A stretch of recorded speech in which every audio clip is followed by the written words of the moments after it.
வணக்கம், வெல்கம். இது சிம்பிளி சமையல். நான் உங்கள் ரேகா. எல்லோரும் நலமுடன் இருக்க இறைவனை வேண்டுகிறேன். இன்றைக்கி கல்யாண வீடுகளில் இல்லை ஹோட்டலில் சாப்பிடக்கூடிய சாம்பார் சாதம் பர்ஃபெக்டாக அதே மாதிரி இவ்வளோ ஈஸியாக செய்யலாமா அப்படின்னு நீங்களே ஆச்சரியப்படுவீங்க. ரொம்ப சுவையான சூப்பரான சாம்பார் சாதம் இதே மாதிரி நீங்கள் நாளைக்கே ட்ரை பண்ணி பாருங்கள். நம்ம சேனலில் புதுசாக பார்க்குறவங்க சேனல் உங்களுக்கு பிடிச்சிருந்ததுன்னா மறக்காமல் சப்ஸ்கிரைப் பண்ணிக்கோங்க. பெல் ஐக்கான் கிளிக் பண்ணிவிடுங்க. ஆல் பட்டனும் ப்ரெஸ் பண்ண மறந்துடாதீங்க. வாங்க இப்போ நம்ம கிச்சன் போகலாம். இந்த சாம்பார் சாதம் நீங்கள் பச்சரிசிலையும் செய்யலாம், புழுங்கல் அரிசிலையும் செய்யலாம்.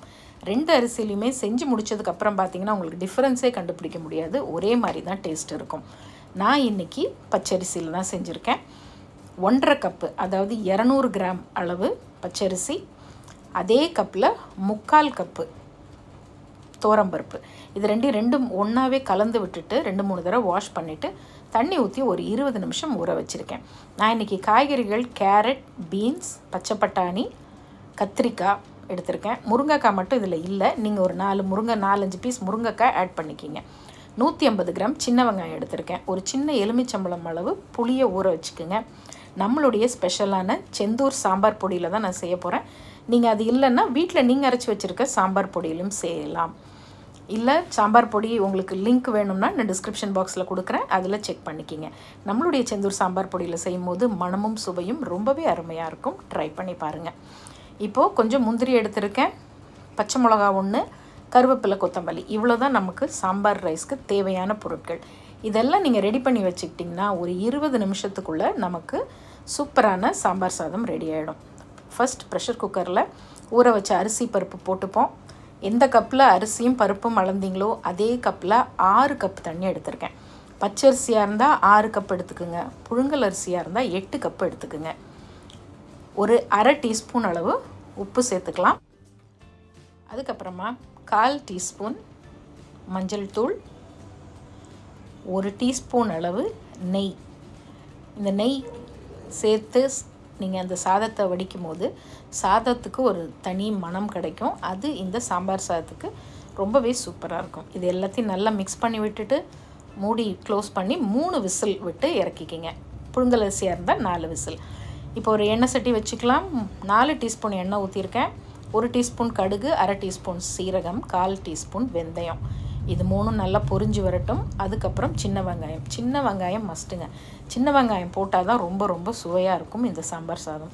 சப்போஸ் சின்ன வெங்காயமே எனக்கு கிடைக்காது அப்படிங்கிறவங்க மட்டும் வேறு ஆப்ஷன் இல்லாததுனால நீங்கள் பெரிய வெங்காயம் போட்டுக்கோங்க. 2 பெரிய வெங்காயம் மீடியமாக கட் பண்ணி சேர்த்துக்கலாம். 1/4 டீஸ்பூன் பெருங்காயம் சேர்த்துக்கலாம். நம்மளுடைய சாம்பார் பொடியிலே தேவையான பெருங்காயத்தூள் இருக்கிறதுனால நம்ம பெருங்காயம் பாதி அளவு சேர்த்தா போதும். இப்போது ஒரு பச்சை மிளகா உடைச்சி போட்டிருக்கேன். கொஞ்சமாக ஃப்ரெஷ்ஷான கருவேப்பிலை, 4 குண்டு மிளகாய் சேர்த்துக்கலாம். நீங்கள் முதல்ல மிளகாயை தாளிச்சிட்டு வெங்காயத்தை போட்டாலும் சரி, வெங்காயத்தை போட்டுட்டு மிளகாயை போட்டுக்கிட்டாலும் சரி. அடுத்தது பழமான 2 தக்காளி கட் பண்ணி அதையும் சேர்த்துடலாம். இதெல்லாம் வதங்கி வர்றதுக்காக அரை டீஸ்பூன் உப்பும் இதில் சேர்த்து இந்த தக்காளி, வெங்காயம், பச்சை மிளகா இது எல்லாத்தையும் கொஞ்சம் நல்லா வதக்கி விட்டுடுவோம்.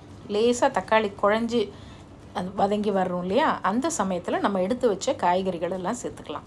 காய்கறிகள் எல்லாம் சேர்த்து ஒரு 1/4 கிலோ அளவு இருக்கும். குழந்தைங்களுக்கு இது ரொம்ப ஆப்டான நல்ல நியூட்ரிஷியஸான ஒரு சாப்பாடு. காய்கறி சாப்பிட மாட்டேங்குது, பருப்பு சாப்பிட மாட்டேங்குது, சாம்பார் சாப்பிட மாட்டேங்குது அப்படியெல்லாம் நீங்கள் நினச்சிங்கன்னா இந்த சாம்பார் சாதம் செஞ்சு கொடுங்க. இதில் அத்தனை சத்துக்களும் இருக்குது. கார்போஹைட்ரேட்ஸ், ப்ரோட்டீன், மினரல்ஸ், விட்டமின்ஸ் எல்லாம் கலந்த ஒரு சூப்பரான காம்போ. உங்கள் வீட்டு சமையல் அதிக சுவையாகவும் சீக்கிரமாகவும் செஞ்சு முடிக்க நீங்கள் எல்லோரும் என்னை ரொம்ப நாளாக கேட்டுட்ருந்த என்னுடைய ஸ்பெஷல் செந்தூர் மசாலாஸ் இப்போ உங்களுக்காக தயாராக இருக்குது. தேர்ந்தெடுக்கப்பட்ட முதல் தரமான பொருட்களை கொண்டு ட்ரெடிஷ்னல் கிரைண்டிங் ப்ராசஸில் எங்கள் வீட்டுக்கு நாங்கள் எப்படி அரைப்போமோ அதே மாதிரி உங்களுக்காகவும் நானும் என்னுடைய குழுவும் சேர்ந்து செஞ்சுருக்கோம். அதோட டீட்டெயில்ஸ் எல்லாம் டிஸ்கிரிப்ஷன் பாக்ஸில் கொடுத்துருக்கேன்.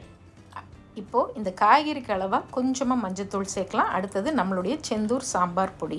ஃப்ரெஷ்ஷான நம்மளுடைய செந்தூர் சாம்பார் பொடி சேர்க்கும் போது இதோட மணமும் சுவையும் ரொம்ப அருமையாக இருக்கும். இல்லை நீங்கள் வீட்டில் அரைச்சி வச்சுருந்தீங்கன்னா உங்களுடைய சாம்பார் பொடி கூட யூஸ் பண்ணிக்கலாம். இப்போ அதில் 2 டேபிள் ஸ்பூன் சேர்த்து இந்த காய்கறி கூட மிதமான தீயில் வதக்கி விட்டுட்டு நல்லா வதங்கினதுக்கு அப்புறமா 3 கப்பு தண்ணி ஊற்றிக்கோங்க. எந்த கப்பில் நீங்கள் அரிசி பருப்பெல்லாம் அளந்தீங்களோ அதே கப்லேயே தண்ணி 3 கப்பு ஊற்றிக்கலாம். மூடி வச்சு மூடிட்டு ஒரு 5 நிமிஷம் நீங்கள் இது நல்லா கொதிக்க விட்டு வேக விடுங்க. நல்ல அந்த பச்சை ஸ்மெல்லாம் போகணும். அதே நேரத்தில் காய்கறியும் நல்லா வெந்து வரணும். ஏற்கனவே ஒரு 5 நிமிஷம் வதக்கிட்டோம், ரொம்ப நேரம் வேகணும்னு அவசியம் இல்லை. ஸோ 5 நிமிஷத்துக்கு அப்புறமா நீங்கள் ஓப்பன் பண்ணிவிட்டு நம்ம கரைச்சி வச்ச புளி தண்ணியை அதில் சேர்த்துக்கலாம். இந்த புளி தண்ணி ஊற்றுனதுக்கப்புறமா ஒரு சின்ன துண்டு வெல்லம் கூட நீங்கள் அதில் சேர்த்துக்கலாம். அந்த வெல்லம் சேர்க்கிறது ஆப்ஷனல். சில பேருக்கு கொஞ்சம் ஸ்பைஸியாக இருந்தால் பிடிக்கும் அப்படிங்கிறவங்க வெல்லம் சேர்க்க வேண்டியதில்லை. இப்போ நல்லா கொதி வந்ததுக்கு இன்னொரு 5 நிமிஷம் புளி தண்ணி ஊற்றுனதுக்கப்புறம் மறுபடியும் நல்லா கொதிக்க விடுங்க. இப்போது ஃப்ரெஷ்ஷான கொத்தமல்லி கொஞ்சம் கட் பண்ணி சேர்த்துட்டேன். உப்பு கொஞ்சம் கம்மியாக இருக்க மாதிரி இருந்தது, அதனால் கொஞ்சம் உப்பும் சேர்த்துருக்கேன்.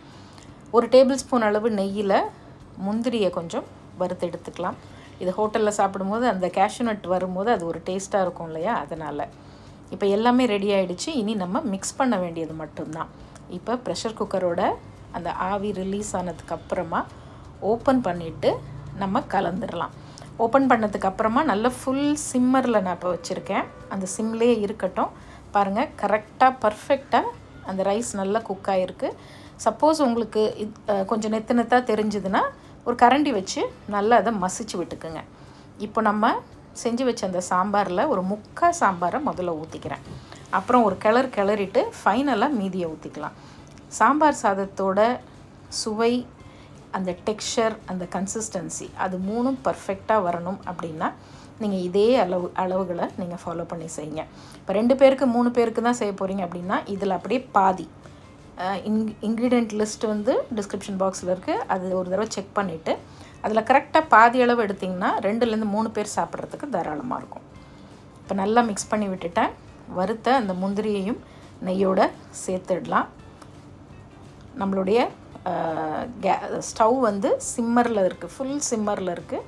இப்போ எல்லாத்தையும் மீதம் இருக்க சாம்பாரையும் உள்ளே போட்டு எல்லாத்தையும் நல்லா சேர்த்து கலந்து விட்டுட்டு மூடி அப்படியே ப்ரெஷர் குக்கர் மூடி மேலே வச்சுட்டு ஒரு 2லேருந்து 3 நிமிஷம் இது ஒரு தம் மாதிரி அப்படியே விடுங்க. எல்லாம் நல்லா கலந்து வரும். அந்த ஃப்ளேவர்ஸ் எல்லாம் ஒன்றோட ஒன்று கலந்து ரொம்ப அருமையான ஒரு கன்சிஸ்டன்சி பர்ஃபெக்டாக இருக்குது. நல்லா சுட சுட நீங்கள் சாப்பிட்றதுக்கு ரொம்ப அருமையாக இருக்கும். சாப்பிடும்போது சூடாக எடுத்து வச்சு மேலே ஒரு கொஞ்சமாக லைட்டாக அப்படி நெய் போட்டு சர்வ் பண்ணிங்கன்னா ரொம்ப ரொம்ப அருமையாக இருக்கும். ஃபைனலாக ஆஸ் யூஷுவல் தாராளமாக கொஞ்சம் பொடியான கொத்தமல்லி போட்டு ஒரு கலக்கி அப்படி ஒரு மணமாக இருக்குது. சாப்பிட்டு பாருங்கள். நீங்கள் அட்டகாசமாக ஹோட்டலில் சாப்பிட்ற மாதிரியும் கல்யாண வீடுகளில் சாப்பிட்ற பிசிபேளா பாத் இல்லை சாம்பார் சாதம் பர்ஃபெக்டாக அதே மாதிரி இருக்கும். ட்ரை பண்ணி பார்த்துட்டு எப்படி இருக்குன்னு சொல்லுங்கள். பிடிச்சிருந்ததுன்னா உங்கள் நண்பர்கள் கூட பகிர்ந்துக்கோங்க. நம்ம சேனலை ஃபேஸ்புக்லேயும் இன்ஸ்டாகிராம் பேஜ்லேயும் ஃபாலோ பண்ண மறந்துடாதீங்க. இது சிம்பிளி சமையல். நான் உங்கள் ரேகா. தேங்க்ஸ் ஃபார் வாட்சிங். Take care. பை.